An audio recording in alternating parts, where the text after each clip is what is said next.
바다 위를 걸어오신 예수의 사건은 마태, 마가, 요한에 나옵니다. 누가는 빼먹었습니다. 그래서 다 볼 수는 없고 이렇게 조금씩 섞어가면서 마태와 마가의 증언도 포함해서 전체 그림을 가지고 몇 가지를 좀 살펴보려고 합니다. 지금 먼저 이 현재 상황을 좀 재구성하고 살펴볼 필요가 있습니다. 마태복음의 증언을 한번 보겠습니다. 마태복음 14장 22절을 보면 예수께서, 저 단어가 중요합니다, 즉시, 바로 제자들을 재촉했어, 혹은 강권하여, 이 말입니다. 예수께서 즉시 재촉해서 자기가, 예수께서 5,000명 이상이 되는 무리를 보내고 있는 동안에 배를 타고 앞서 건너편으로 가게 하셨다. 무리를 보내신 후에 기도하러 따로 산에 올라가시니라. 저물매 거기 혼자 계시더니, 마태의 증언입니다. 마가복음의 증언은 거의 동일합니다. 마가복음 6장 45절에 보면 예수께서 즉시 제자들을 재촉하사 자기가 무리를 보내는 동안에 배 타고 앞서 건너편 벳세다로 가게 하시고 무리를 작별하신 후에 기도하러 산으로 가시니라. 왜 이런 상황이 연출됐는지 마태와 마가는 이야기를 해주지 않습니다. 그런데 우리는 요한복음에서 요한만 알려준 사실을 알고 있기 때문에 이해가 됩니다. 지난주에 본 것처럼 무리들이 예수를 억지로 임금 삼으려는 줄 아시고 행하신 예수님의 행적은 즉시 제자들을 서두르게 하고 강권하셔서 배 타고 자기가 무리를 흩어버리는 동안에 마치 탈출하듯, 내가 무리를 흩을 테니 너희는 배 타고, 재촉해서 빨리 배 타고 건너편으로 벳세다 쪽으로 가라 이야기를 하시고 다 흩어버리시고 예수님은 혼자 산으로 기도하러 가셨다라고 증언하고 있는 것입니다. 예수님 당신도 왕 되시기를 거부하셨다고 우리가 지난주에 들었고, 지금 배를 타고 빨리 도망치듯이 탈출시키듯이 가라고 하시는 이유는 또 뭘까요? 당연히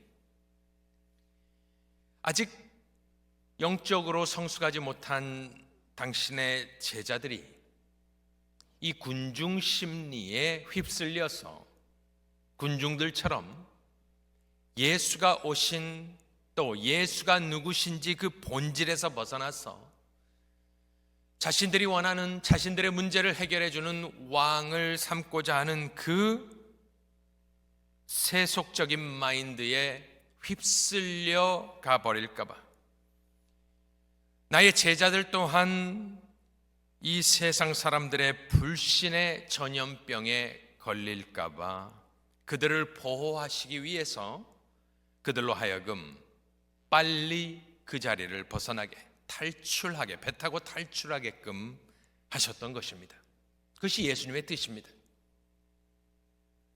그렇다면 지금 이 제자들의 마음은 어땠을까요?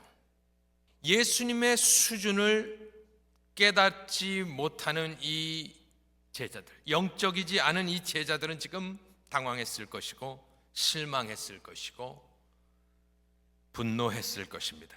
그것이 바로 지금 이 배를 타고 가고 있는 제자들의 심경이 아니었을까 생각을 합니다.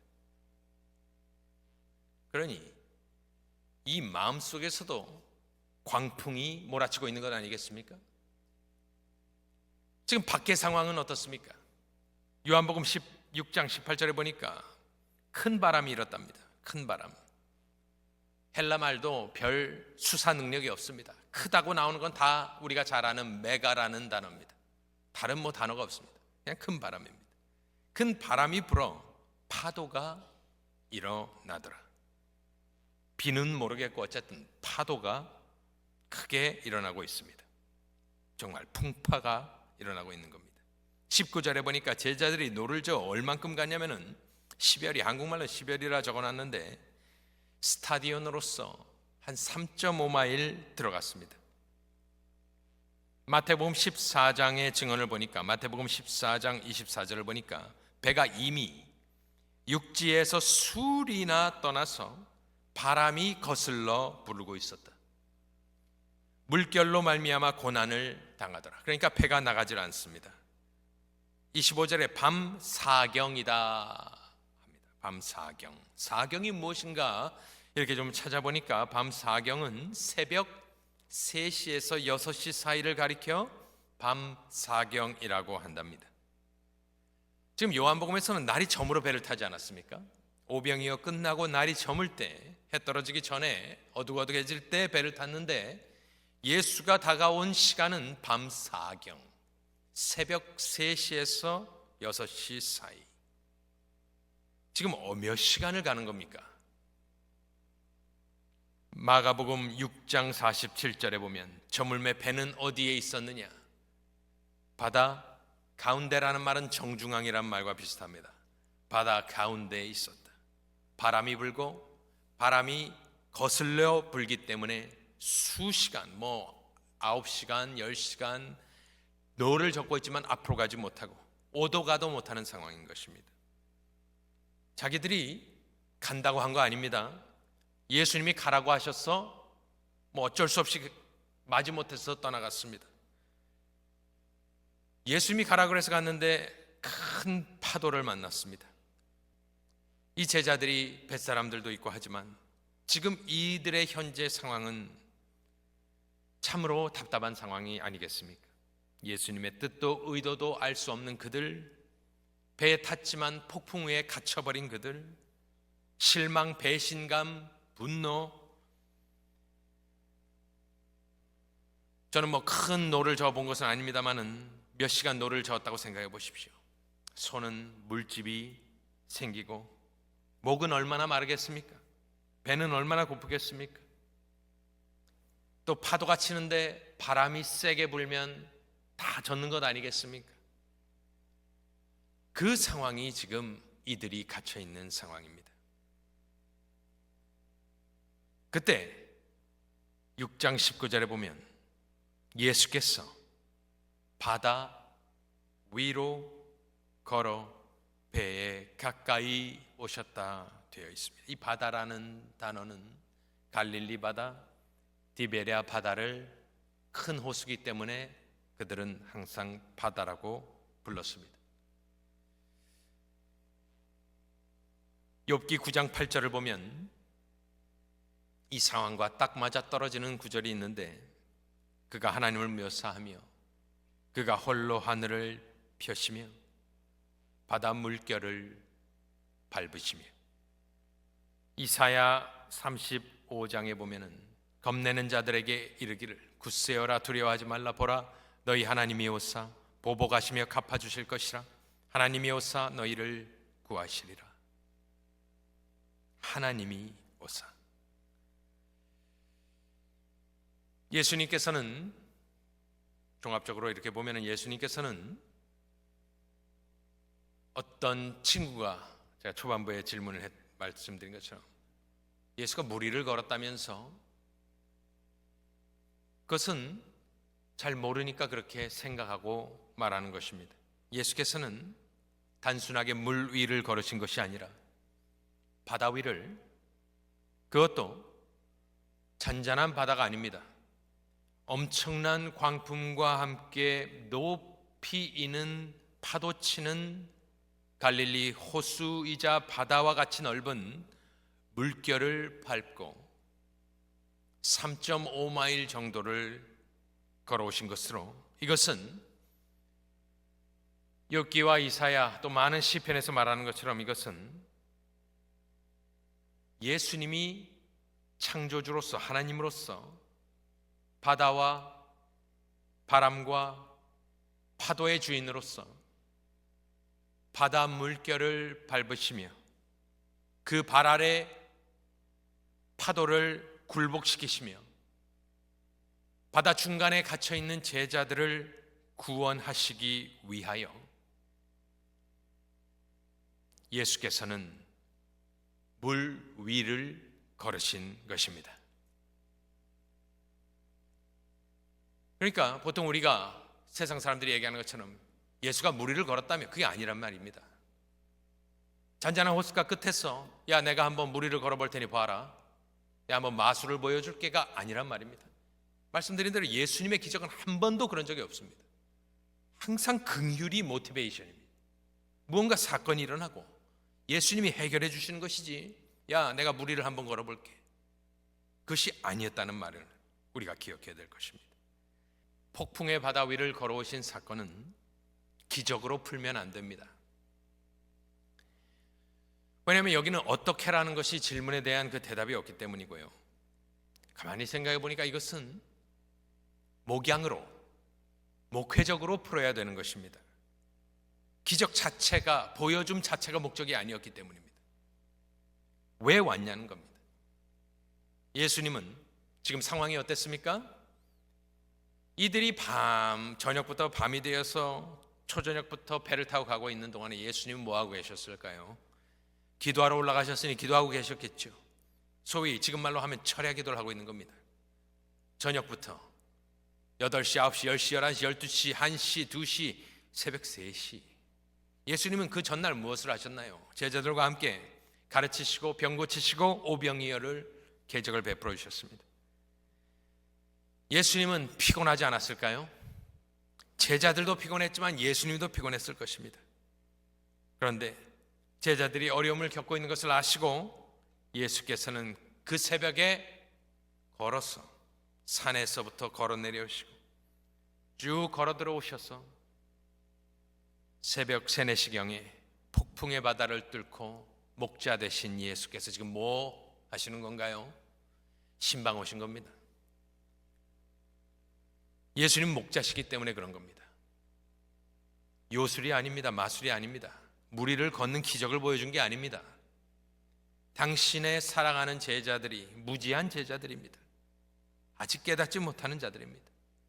하지만 그들을 불쌍히 여기시고 긍휼히 여기시고 예수께서는 마가복음 6장 48절에 보니까 바람이 거스림으로 제자들이 힘겹게 노젓는 것을 보시고 밤 4경쯤에 바다 위로 걸어서 그들에게 웃사 지나가려 하셨다. 산에 있는데 어떻게 그것이 보이겠습니까? 밤밤에 바람이 불고 하는데 어떻게 보았는지 모릅니다마는 한 가지 확실한 것은 예나 지금이나 예수님은 우리 고생하는 거, 우리 어려운 거 보고 계신다는 말입니다. 거기서 그치지 않고 자기도 피곤하고 지쳐있고 밤새 철야기도 하고 계셨지만 그 먼 길을 걸어서 그들을 안심시키고 같이 배 타고 저편으로 건너가시는 예수님의 모습에 저는 무엇을 보느냐? 선한 목사, 선한 목자 되신 예수 그리스도, 똑같은 단어입니다. 목자라는 단어.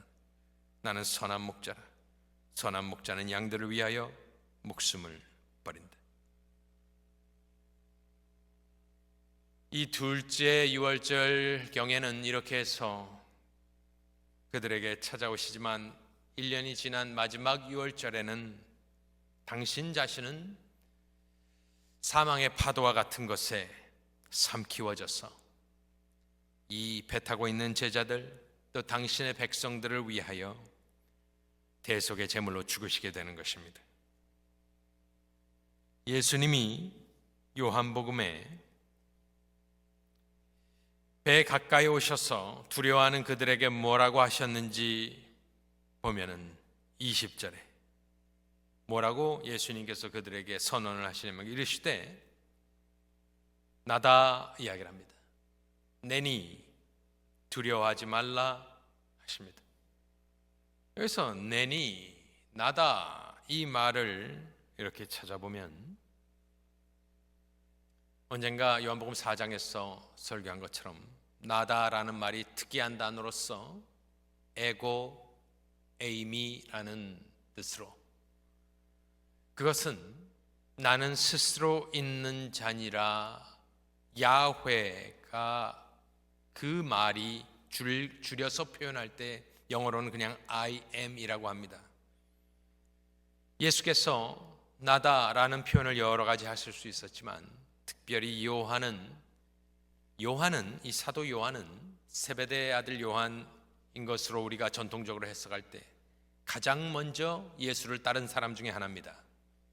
베드로와 안드레와 세베대의 아들들은 가장 먼저 마태복음에 보면은 4장쯤에 이제 예수를 쫓아나가는 사람들인데, 그렇다면 요한은 지금 이것을 적고 있지만 그 당시에 어디에 있었을까요?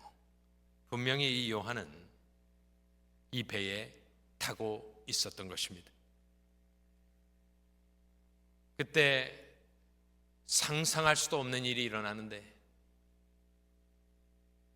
갑자기 예수께서 나타나셨을 때 그들은 얼마나 놀랐을까요? 그래서 성경은 다 두려워했다고 합니다. 그런데 예수님의 첫 마디는 에고 에이미라고 이야기를 하는 겁니다. 그들은 조금씩 야, 그렇구나, 이 예수님이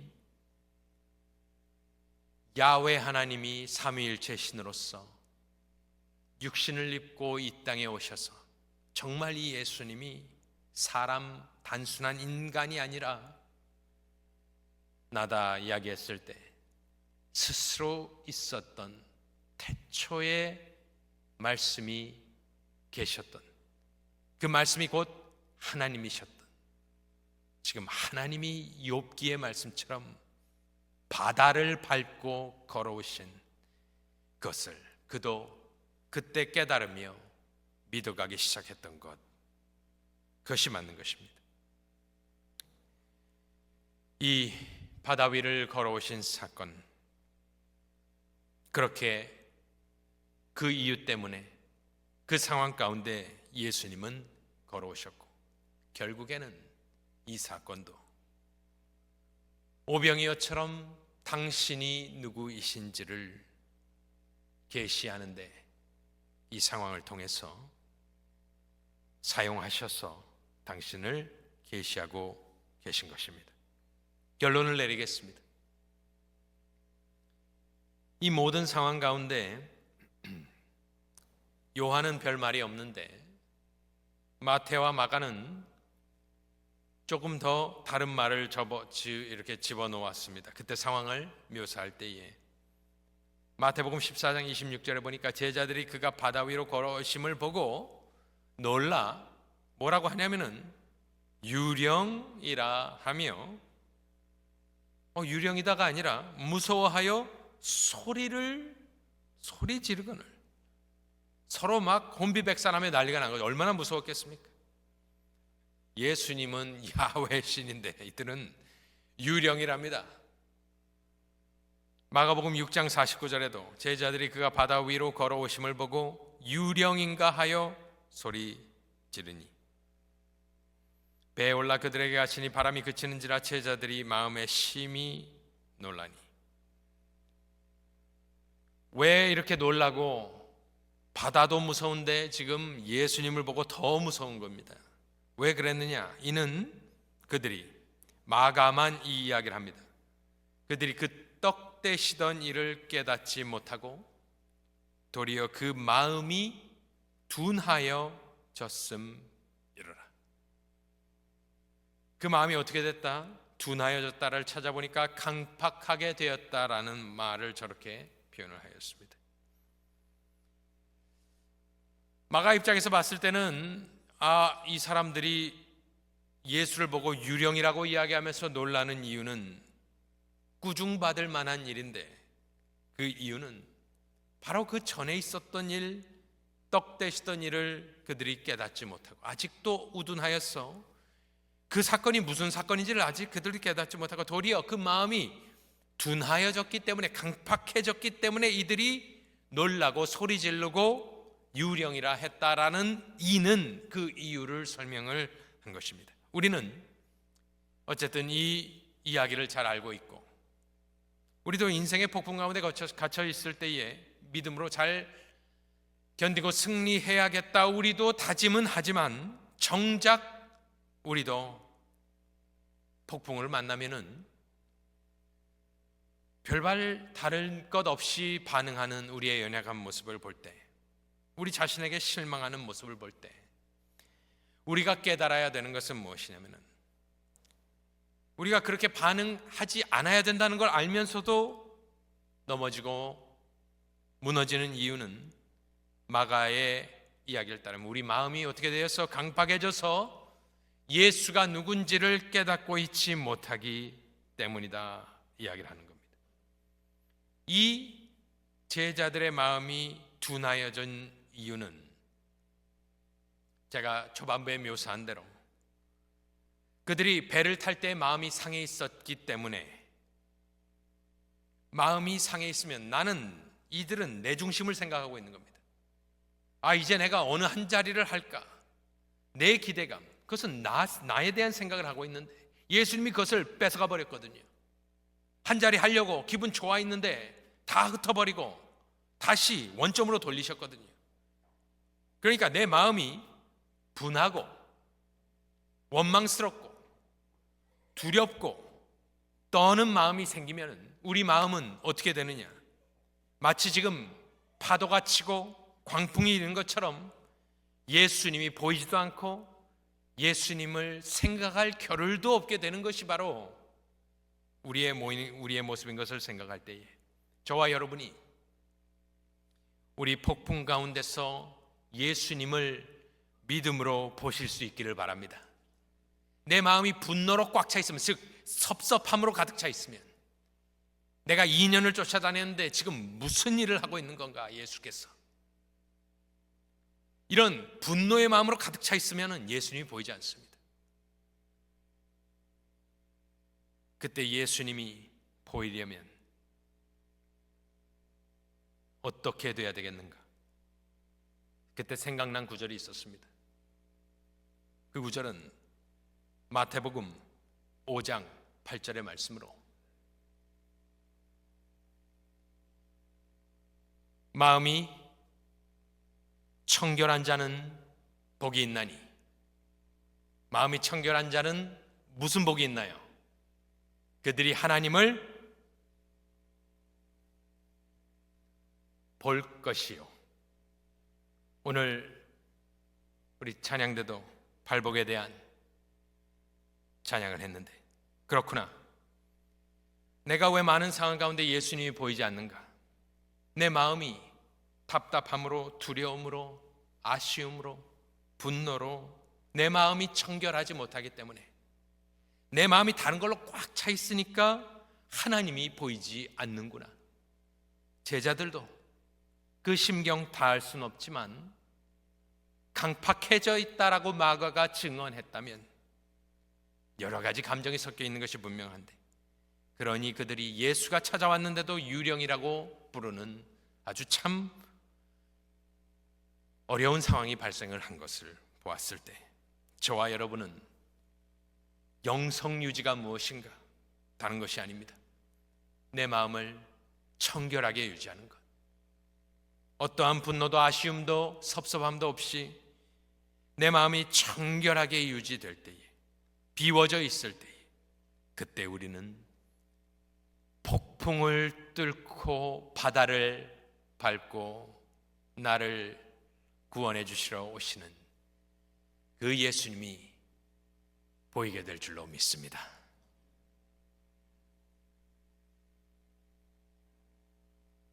그 예수의 이름을 부를 때